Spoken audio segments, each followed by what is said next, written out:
Om Ajnanatimirandasya Jnananjalishalakaya Chakshurunmilitam Yena Tasmai Shri Gurave Namaha. Nama Om Vishnupadaya Krishna Presthaya Bhutale Srimate Bhaktivedanta Swami Niti Namine Namaste Saraswate Deve Gauravani Pracharine Nirvishesha Shunyavadi Paschatya Deshatarine Jaya Shri Krishna Chaitanya Prabhu Nityananda Shri Advaita Gadadhara Srivasadi Gaura Bhakta Vrinda Hare Krishna Krishna Krishna Hare Hare Hare Rama Rama Rama Hare Hare Om Namo Bhagavate Vasudevaya Narayanam Namaskritya Naram Chaiva Narottamam Devim Saraswatim Vyasam Tato Jayamudirayet. In this session, we'll be discussing from the 13th verse of the 9th chapter of the first canto of Srimad-Bhagavatam. Samsthite Atirathe Pandav Pritha Bala Prajavadhuhu Yushmat Krite Bahun Kleshan Prapta Tokavati Muhu. The meaning of this verse is, this is spoken by Bhishma. He's speaking to the Pandavas. As far as my daughter-in-law Kunti is concerned, upon the great general Pandu's death, she became a widow with many children, and therefore she suffered greatly. And when you were grown up, she suffered a great deal also because of your actions. So Bhishma Deva is recollecting the history of the Pandavas, particularly Kunti Devi. She suffered more than the others, the Pandavas themselves. So Srila Prabhupada explains in the purport, the sufferings of Kunti Devi are doubly lamented. She suffered greatly because of early widowhood and to get her minor children brought up in the royal family. Kunti Devi was one of the wives of the great general Pandu, and Madri was the second wife. When Pandu died early, the children are all very small. 3 sons of Kunti Devi and 2 sons of Madri. Totally Pandu had 5 sons. Now Madri decided to actually perform the sati rite. That means she wanted to quit her body along with the funeral of General Pandu on his death. This is called Sahagamana in Sanskrit. And she entrusted her sons to the care of Kunti Devi. And Kunti took responsibility for raising not only her 3 sons, but even her co-wives' 2 sons. So all the 5 Pandavas came under the care of Kunti Devi. And Kunti Devi herself, she is without any protection as far as her husband is concerned. So she had to take shelter of the palace of Hastinapura, which was having Dhritarashtra as the caretaker king, and of course Bhishma was there, and Vidura was also there in the palace. Bhishma was like the father-in-law of Kunti Devi. Pandu's father, Vichitravirya, and Vichitravirya's brother was Bhishma. So Pandu's uncle, Bhishma was Pandu's uncle. So Bhishma had taken a vow not to rule the kingdom. not to sit on the throne as the emperor of the world. He had forsaken his claim. And Vidura was not entitled. Vidura was one of the brothers of Dhritarashtra and Pandu. So Vidura was not entitled because he was the son of a maidservant. So Dasiputra. So he had no claim for the throne. But he was very, very wise, very intelligent, and Dhritarashtra relied on his guidance, his advice. More than guidance, it was advice. So both Vidura as the brother-in-law of Kunti Devi and Bhishma as the father-in-law of Kunti Devi, they were actually sympathetic to the Pandavas, and therefore Kunti was under the care of the elders in the royal palace of Hastinapura. But there were attempts by Duryodhana, supported by Dhritarashtra, to kill the Pandavas before they could even grow up to become adults. So Kunti had to suffer a great deal of trouble from this envious Duryodhana and his brothers also, the Kauravas. And when Kunti's children were grown up, she continued to suffer because of her son's actions. Whatever, she is a widow, so once her sons were grown up, they had taken charge or responsibility of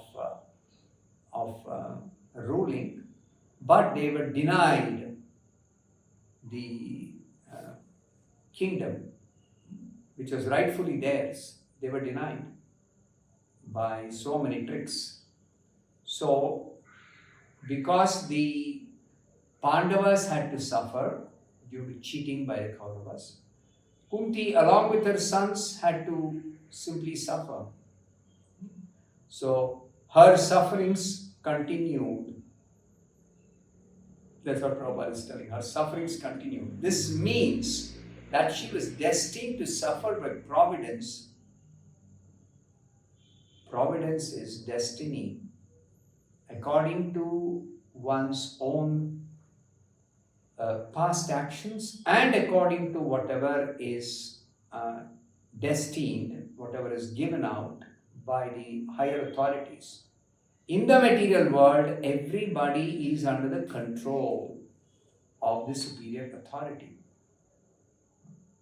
Nobody is independent, nobody is free. No created being is free, is independent. We cannot make this out. The subtle action of Kala, the influence of the gunas, and the past reactions of the past activities we have performed, that we are carrying this as the load of karma. So Kala, Karma, Guna, all three are very subtle. So, as far as the modern civilization is concerned, they are totally ignorant about these controls. They are like animals in the language of the Bhagavatam. Sa eva go kharaha. They are like donkeys and cows, animals. They are like animals.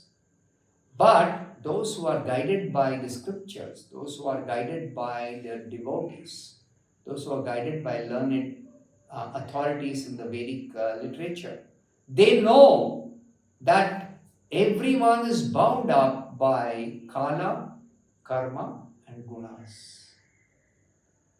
So therefore, it is said here, Kunti Devi was destined to suffer by Providence. This is called Providence. It is beyond our control.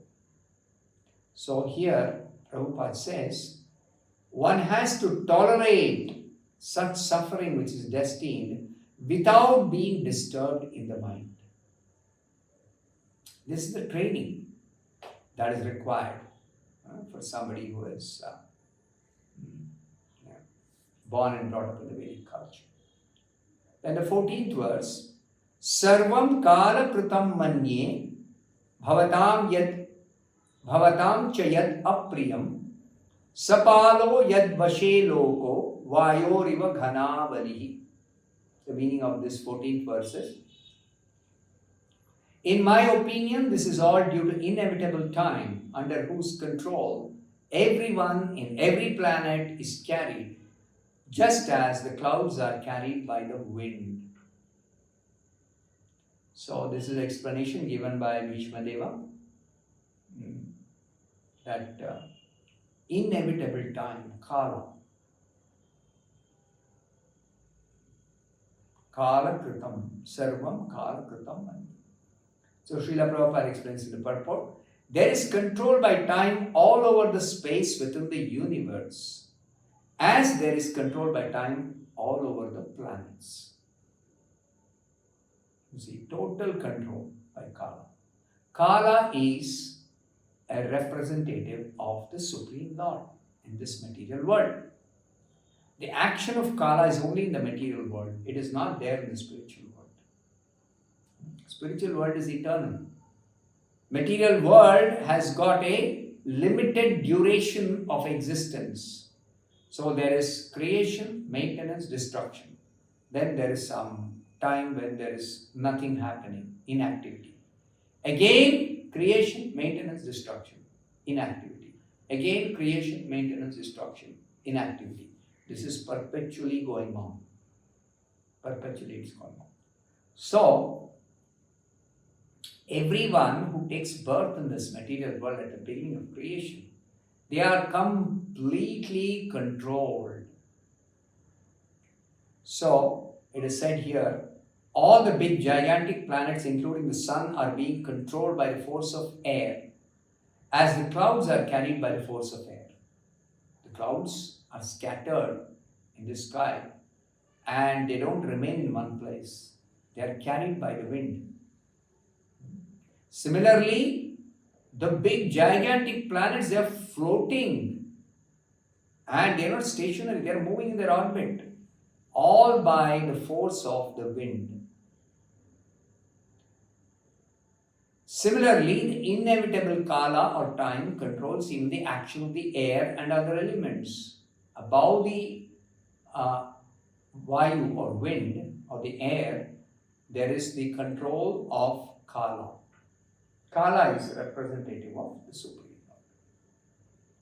Everything therefore is controlled by the Supreme Kala, a forceful representative of the Lord within the material world.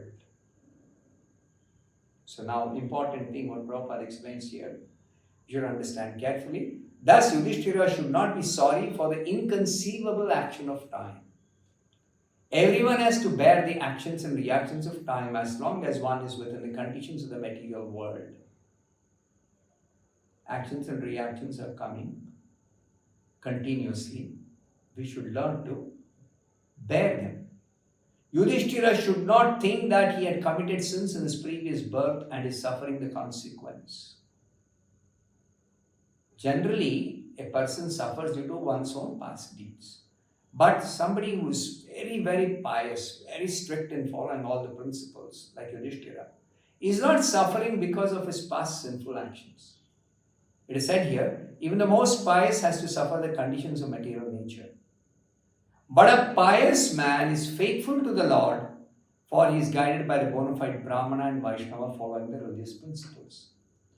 So pious people, they are guided by Dharma, the religious principles, then Brahmanas and Vaishnavas, and they are also surrendered to the Supreme Lord. So these three guiding principles should be the aim of life. One should not be disturbed by the tricks of eternal time. So one should not worry, even though I am following religious principles, why am I suffering? No. So one should not grudge being controlled by time despite being a true follower of religious principles. This is the important part. So learning to do our duties, follow the religious principles, and prepare ourselves to go back to Godhead. Always noting that we don't belong to this place. We are meant to go back to Godhead. We are meant to live with Krishna as his devotee in his personal abode where there is none of the actions of Kala, Karma, or Guna. I'll stop here. Thank you very much. Hare Krishna.